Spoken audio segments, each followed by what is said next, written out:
Well, welcome everybody today. When we formed Team for a Livable Vancouver in 2021, the first thing that we did was have a policy conference, which was inspired by the original Electors Action Movement, which had a policy convention before they even had their first AGM. So we believe that policy is the best honesty, and have always emphasized having rock solid policies that we could get behind. In 2021, we were a startup, and we've been a startup competing with corporations as a civic electoral organization. So we've got our work cut out for us. But one thing we know for sure is that our policies are evidence-based policies, and ones that are informed by the collective brain trust, many of whom are in this room here today. But what we're going to start off with is our keynote. And Larry Beasley, and I'll just do a brief introduction. This is one of those, the man who needs no introduction. I'll introduce him anyway. Yeah. When I met Larry, he was co-director of planning up until 2006. And has been involved in public service and the civil service for decades. He's gone on, of course, to receive the Order of Canada. He's not the only one in this room that's received an Order of Canada. I also point out Dr. David Lay here in the room. A very esteemed group of thought leaders. So without further ado, I'm going to ask Larry to come forward. And when we talked about what he would be saying today, it was about what team would do and do differently than the status quo. We've watched the city go through the decade of the Vision regime, the Kennedy Stewart 4 years, and now through the ABC disaster. So people are always putting words in our mouths and suggesting, what we are. Well, we should really be having a discussion about that because we are all about making the city a better place for our children and children's children. So take it away, Larry. Okay, thank you. Thank you all. Can you okay? Yeah? No. Can you hear me better now? Yeah? Okay. So thank you, Colleen. And by the way, I would say not only thank you to the people who have organized this and who have been staying with this mission of bringing a new party right to the front and center of our city, but I also have to thank Colleen for being a leader for this over the last several years. It's been a hard task for her. She stayed with it, and she's a very important voice and a very important force for us. I think this session is really a call for action. And it's a call for action like we have, in my opinion, not needed so much in as many years as I can remember. It's a call to action about better policy. And there is a good foundation of thinking about policy. And I think it is now, and I'll be saying this, it's getting focused. It's finding those policy themes that really resonate with our citizens. It's also a call for action for organizing. This is something that needs to happen in this city in a way that it hasn't need to happen for at least 30 years. But it really needs to happen now. I'm going to start by describing something you all know, something that is now intuitive in the way we feel about our city, the way we hear our citizens.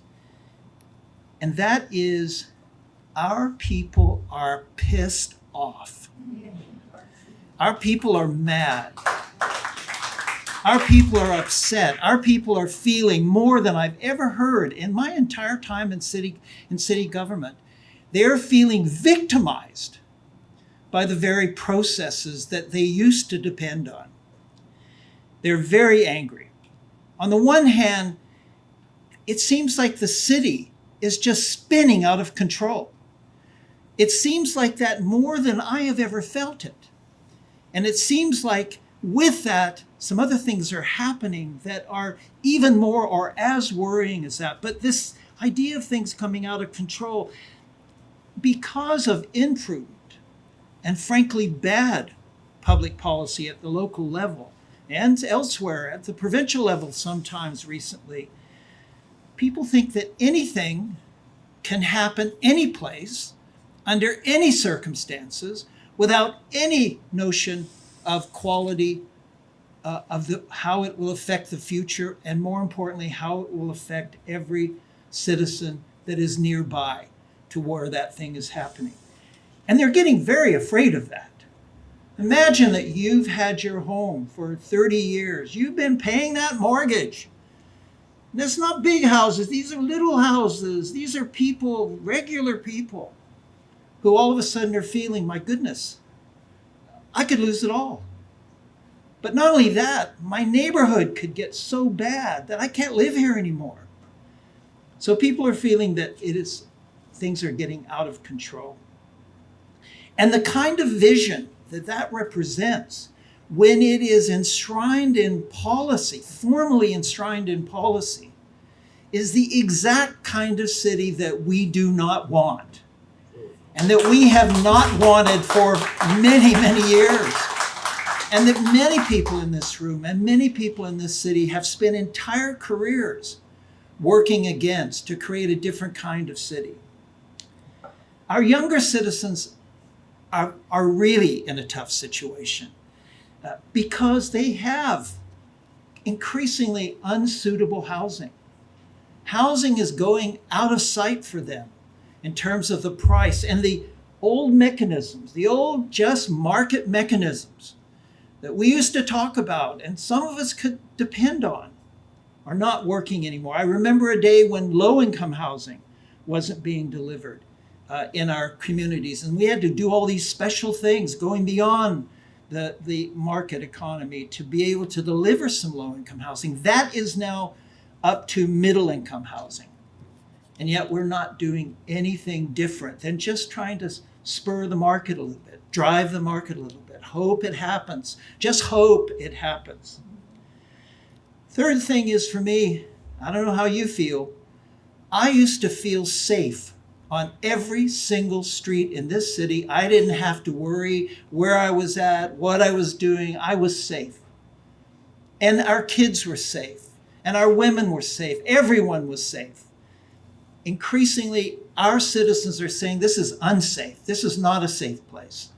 This is a place where I've tried to avoid going in many parts of our city. And we can't blame the people that are on the street, which I hear happening all the time. We can't blame those people because they have no options either.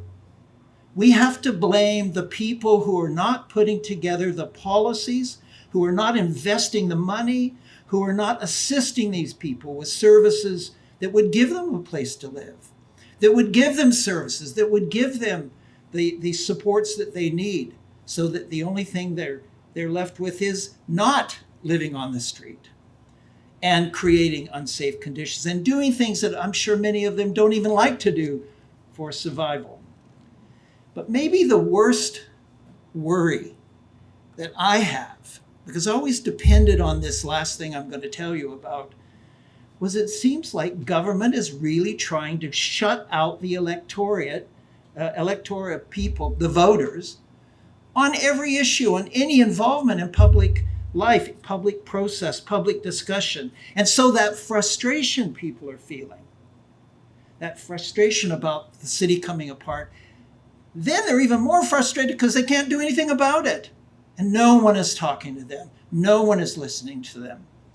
And that is the essence of the problem that we have right now. And Vancouverites, more than I've ever seen, are ready for a pivot in public policy and public agenda and public activity and public investment. They want to get back to some sort of caring government.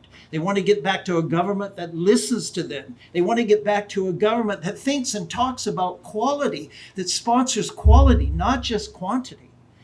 Most importantly, they want to get back to a government that actually convenes us together to work together on the solutions that we have to come up with of these problems that we're facing. The old solutions are not working. When they have a new version of them with a new name, newly branded, it's still not working. And we have to have a government, we want a government that convenes us to talk about it, and even more importantly, sets up partnerships between citizens, yes, the development community, yes, all the public organizations, the nonprofits, and government to get some things done and get them done in a new way. And for all of this, that reality, which everything else I'm going to talk about, just keep thinking of that because it's behind everything that I'm worried about. And for all of this, team must be the answer. Team must have the answers. But we have a lot of work to do before most of our citizens would agree with what I just said. Yes, team has been doing some organizing that's probably the best I've seen in recent years, and in fact, the only people doing organizing out in the community at large. But it's got to be ramped up now. We have about a year. It's got to be ramped up. Team has got to be brought to the people like never before. And in thinking about this, I've come to feel myself, something that I actually knew when I was in my early 20s, that this has an awfully lot to do with neighborhoods. It has to do with residents, not with our organizations. We have to go local, we have to go personal. And I think recently there was an article in the Globe, many of you may have seen it, by Kerry Gold, where Scott Hine made the argument really well for me about saying, you know, we're an expensive city. So people are going to have to look to their neighborhoods for some of the things they can't buy any longer into their private homes. Their neighborhoods have to be good.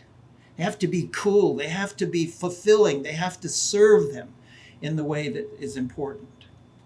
And this kind of neighborhood concept to me is a good way to structure our thinking because it gives us a way to proceed on the organizing front to marshal the votes that we're going to need in this next election, and on the policy front to really be able to find the community-based partnerships that brings a lot of new energy and wealth and investment out of the community itself rather than just out of government and institutions. I think team is finding support. I feel it in my gut that the team is finding support because it is the only place, the only government, the only government-oriented organization that has really declared that public engagement and public involvement is essential in local government. Not only that, team is the only one saying that public engagement is essential to team itself in a way that no other group is saying that. I think that team is also resonating with people because team is in the policies that have been worked up so far and in the messaging that's going out. We are trying to reflect the anxieties that are out there. We are trying to find the will of the people and then to reflect that. And we're trying to do that with a platform, I think, that reflects what people really need and what they want, not what a politician really needs and what they want, not what a special interest group really needs and what they want, but what the people at large, widely outside this room, by the tens of thousands, need. And in fact, that's still part of the challenge for team that I think is on the table today, is to go beyond what we've been talking about to get to those places where that anger begins to flare almost as a fire. I think those two focuses are the seeds to the victory next year. And I think that it's going to take all kinds of people that are nurturing those seeds and they're working on those things as we go forward. So I'm going to talk about both of them. I'm going to talk about outreach and I'm going to talk about policy. It is true, as I've said and as you've heard, that TEAM has put in place now the basic machinery for the organization work that needs to be done. And I'm going to really talk about that organization work. And we have to ramp that up. We have to find a way that we can tap into the local action forces, that we can find the local leadership, that we can have discussions, not when we all come together here at the ANZA Club, but when people are coming together in your living room, and your living room, and your living room, and having these conversations. And we start with 5 or 6 people, and the next thing you know, we have 10 people, and the next thing you know, we have 50 people. And we have an advocate in each of those communities who's doing the work, not her. It has to be many people in every one of those communities that's doing the work. And the engagement strategy for that, however, is the strategy that you put together and that I hope today you will make progress on in the next few hours. Yes, I know we all want to talk about policy, but equal to policy at this point is organization, is strategy, is action.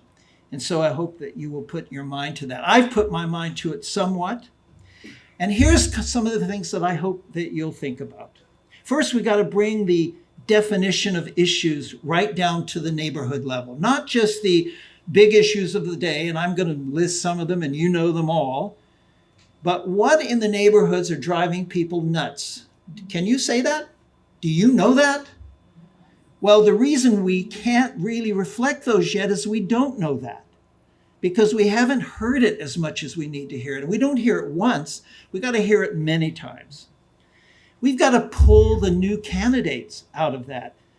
Colleen has been talking about, okay, where are the candidates? Where are people who are going to give up that portion of their life where they were doing fun things to do city council, especially a mayor? Where is that? Where are those people? Well, I think a lot of them are going to be found. They're not known yet. They're going to be found out in those neighborhoods. Someone who said, I am so upset. And by the way, I have a little bit of capacity to deal with this, that I am going to give time and energy. We have to make the profile of the slate that is put forward for people to consider to elect, to reflect not just the demographics of those communities, but also the issues of those communities, the agents, the advocates for those issues. And we do have to get down to the younger demographic. They really need our help, and they are being misled now by some people that are giving them simple solutions.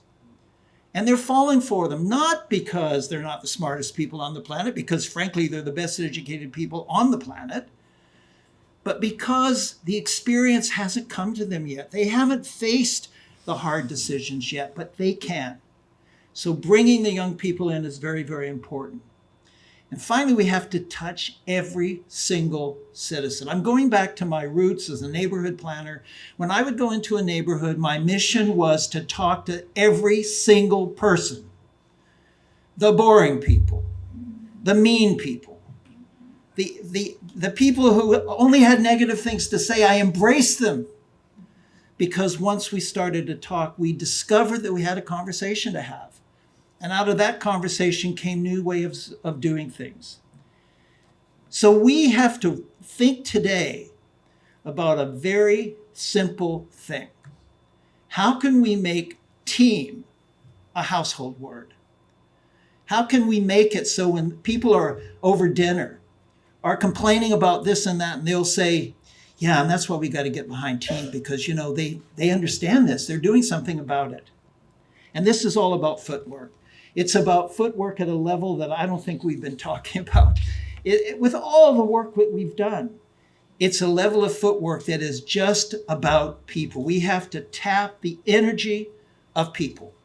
We have to tap their time. We have to tap their little bits of money, because we are at a disadvantage compared to the parties that are funded by the elite people that want those parties to do what they tell them.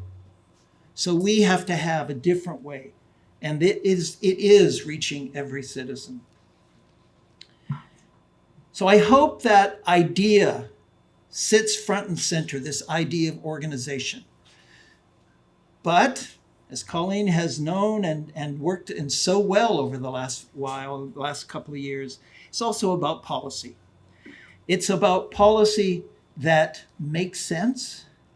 It's about policy that doesn't try to deal with every issue on the planet, but tries to deal with the ones that are, at this point, making people really mad. And I have some ideas about that too, because you're going to be talking policy today. So let me leave you with these ideas. This is a time not for general broad policy. I'm sorry to say. This is a time for very sharp focus on policy. This is a time for clarity of policy. I have to tell you, people have increasingly short attention spans. And people find a lot of the things that we enjoy arguing about kind of boring.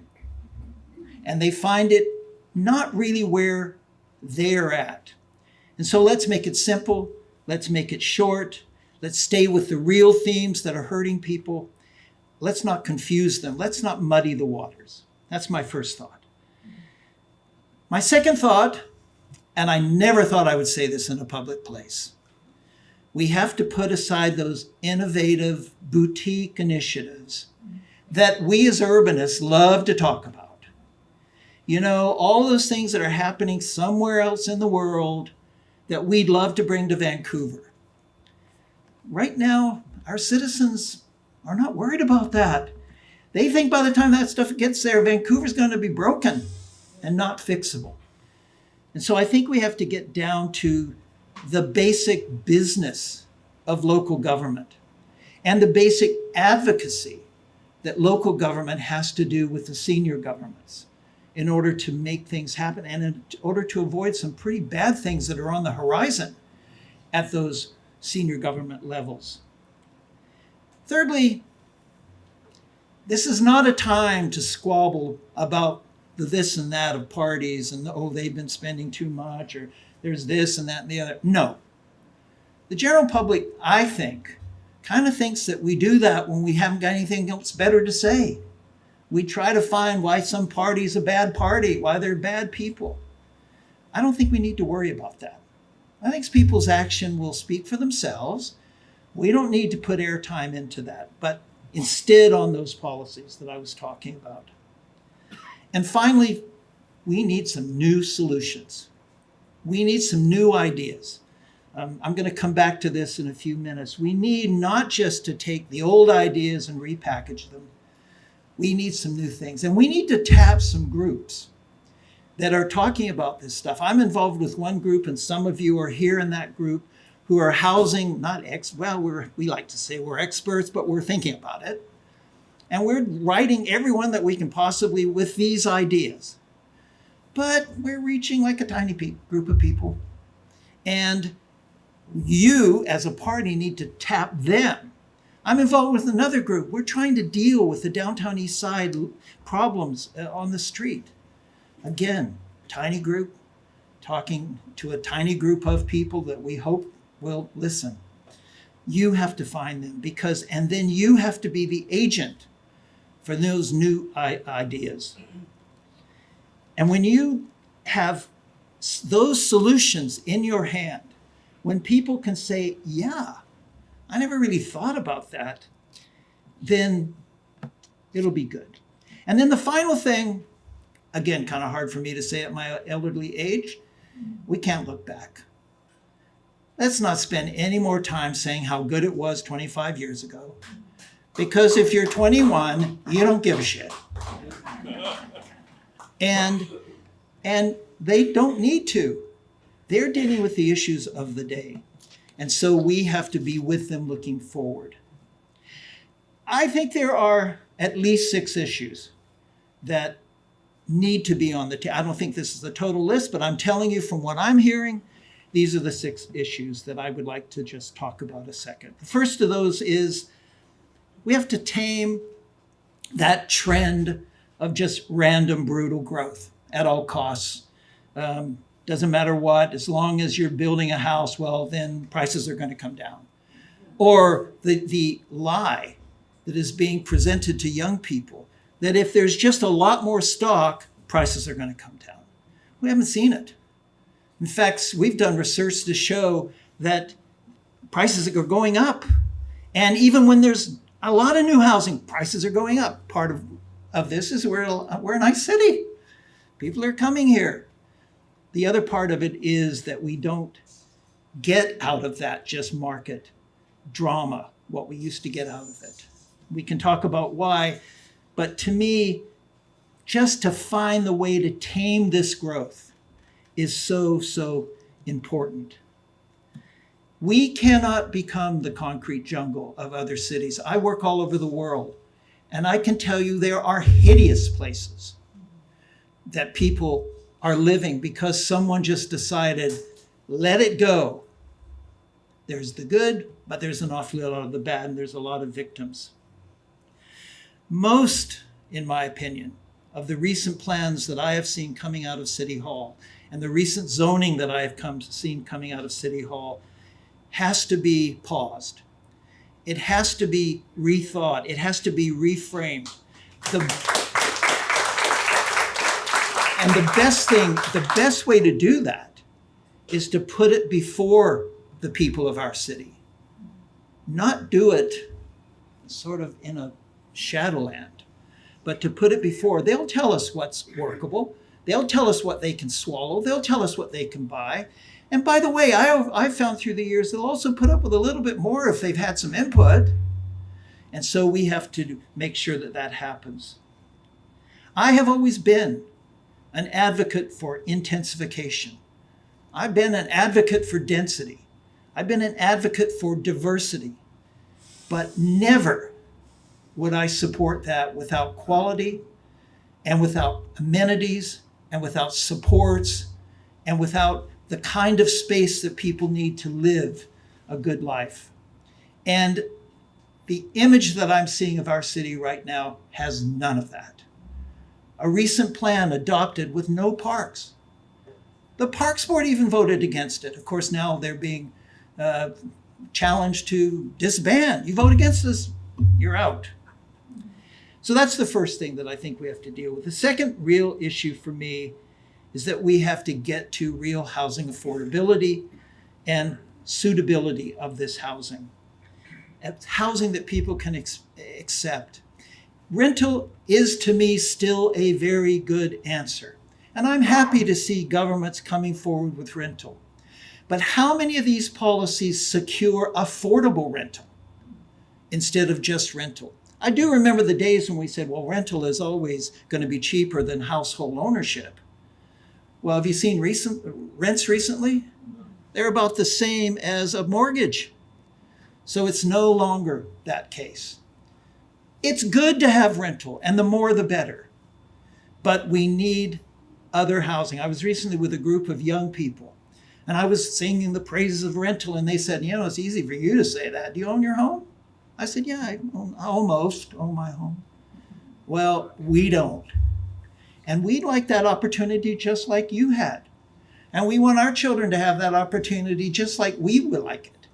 So we have to find solutions that can bring people, can open equity for people so that they can have 25 years from now what many people are enjoying right now. And that is the only way that I think we're going to deal with this intergenerational drama that we're starting to see about people saying, young people saying, you know, you're just stopping everything because you're all comfortable.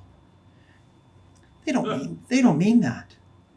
What they mean is that they see a lot that other people have and they don't. And so we have to find ways to have, and there are things in the world that can help us on this. There is nonprofit home ownership. There is collective ownership. There is shared ownership. There is a lot of things that we could bring to the table here to help us a lot. So that ownership issue, we can't just stand by the old ideas. And that's what I like about this group that I'm kind of tangentially involved with that has been trying to really think this through in the last few months. As the government appeared they might do something, because in that discussion, it is so sweet to see good ideas and ideas that I don't see implemented, but need to be tested. And then not only do they need to be identified, but they need to be tested with that general public out there. Because some of the ideas we're finding are so victimizing of that general public. I take the notion of affordable housing, a new plan comes into place that will displace 40% of built affordable housing. Is that the answer? Of course it's not. We should value our existing affordable housing like gold. We should be supporting, we should be making more of it. We should be making it impossible to tear down an affordable housing unit. The third issue for me is that collapse of street safety. This is not about more policing. Although I'm not anti-police and I admire the work that they do, and frankly, I think they've been trying to do it better over the last few years. But they can only do that one side. They can't do the side that really solves these problems. This is about new supports and strategies for the mentally ill, for the addicted, for the injured, particularly the head injured, and for the profoundly homeless. These are strategies that have to be in this policy framework you have to be agents for those people coming forward. And I can tell you, I promise you this, that if we can find those solutions, our streets will come back to safety. Because a lot of it is desperation out there. And that desperation can only be solved when we start really helping those victims as well as everyone else. This may surprise you, but the fourth issue for me has to do with the basic infrastructure of our city, the basic problems of infrastructure. You know, I see here average people, not people in this room, you're all the cognoscenti, but I see average people that are worried about the quality of their park space, the quality of streets. And then they hear someone wants to get rid of the agent for the parks. That's a bad idea. We need an agent. That's one of the things that has made our park system among the best in the world. We need that agent that can fight for those parks. But people are worried about those parks. I don't know if you've walked in your park recently, but it doesn't have the maintenance it used to have. It doesn't have that on the streets as well. People are worried about traffic tie-ups. People are worried about who is coordinating and managing that traffic. Is it being even thought about while we talk about all of our great other issues? People are worried, frankly, about clashes between cars and bikes. I'm a bike advocate, but we have to find a coexistence between those. People are worried about crowded facilities. They're worried about cultural groups that are falling apart and that are not getting funding and that can't survive. So let's put infrastructure maintenance and replacement back at the top of the agenda. It's not just about balancing a budget. It is about delivering a lovely and livable city. There's another thing has been driving me crazy. I was one of the people that helped to put together the idea of community amenity contributions. So let me tell you what they were.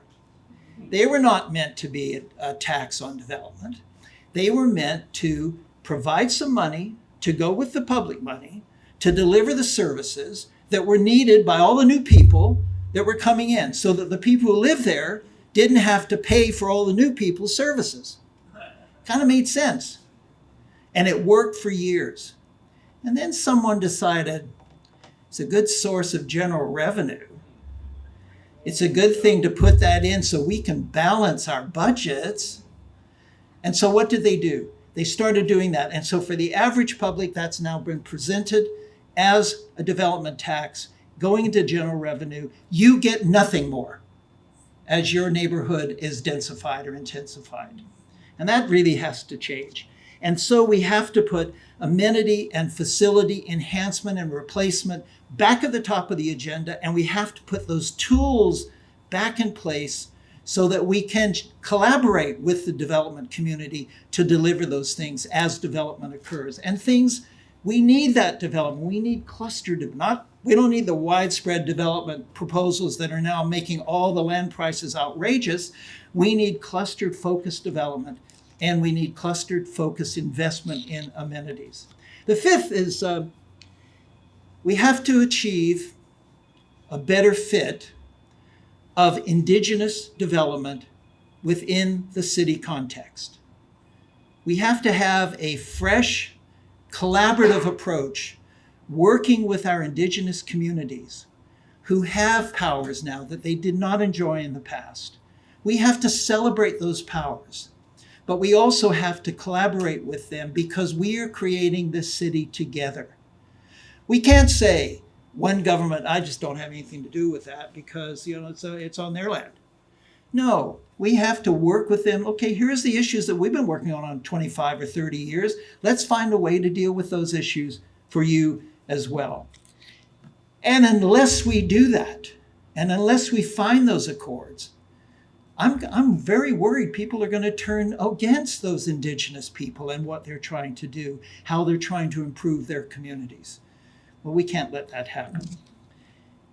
And the last one, and again, I'll go back to say it's one of the ones that's worrying me the most, is that we do have to stop that whole process of disengagement of citizens. I see laws now that you don't even have to come into City Hall if you want to do a certain kind of development. You don't have to talk to your neighbors. You don't have to get permits. You don't have to do anything. And by the way, people are saying you don't even have to have public hearings anymore. We cannot have that. We have to do the opposite of that. In a democracy, that approach, I can tell you because I have seen it elsewhere, leads to victimization. And victimization leads to people just saying, screw you. People just saying, we're not going to stand for it. And then you really have problems. And so we have to remember those tools that we have used. In fact, I can tell you, and other people in this room can tell you through harsh experience, that if you do public engagement right, you can cut the amount of time that it takes to get things done. And you can find solutions that people really like and will support over 3 or 4 or 5 or 6 different mandates of government. If you leave them out, they're just going to be negative. They're just going to be critics. But most importantly, and most worrisome, too many of them are just going to be victims. I had someone tell me, I was doing a laneway house, and someone said, well, you've got 2 square feet too much, fill it up with sand. That was 2 years ago. Today, there's a 10-story building proposed right next door, and no one has talked about how it would affect me. That's not right. I have no doubts that the people in this room have the smarts and the energy. I have no doubts that this party has the smarts and the energy. And by even speaking to one party versus another, I'm probably bringing my practice in Vancouver to a standstill, and I don't care. Because this is more important than business. This is very important. I think we all know, remember, dream of Vancouver as a great city. I think you know that it has joined a world network of cities. I think you know we're in a world economy because we were able to compete on the basis of the quality of this place. I make my living elsewhere in the world just exporting Vancouverism, frankly. That was the truth that we were beginning to take for granted. And honestly, we can't take it for granted. We have to have agents. Team has to lead the agents that are always paying attention, that are always monitoring, that are always insisting that we do more. We cannot go in the wrong direction. And ladies and gentlemen, sadly, I think we have begun to go in the wrong direction. And that we cannot do, and we have to stop. maybe that widespread anxiety of the voters, which, as I say, I've never seen so much before, maybe that is the very reason that team has a chance to prevail against all odds. Because people will listen if you just say it out loud, and you say it very loud. I think this is a call for action, this meeting, and the energy of this meeting that has to spread out almost like a force in this whole city to make sure we do create a city of livability, affordability, inclusiveness, sustainability, resilience, the words we all know and have built our careers around, but now converted into a language that people who don't know anything about city building can understand and support. And I think team has to be the force that gives hope. I think it has to be the force that gives realistic solutions. And I think it has to be the force that gives voice to bring our city back from the brink. And that's where we are. Thank you very much.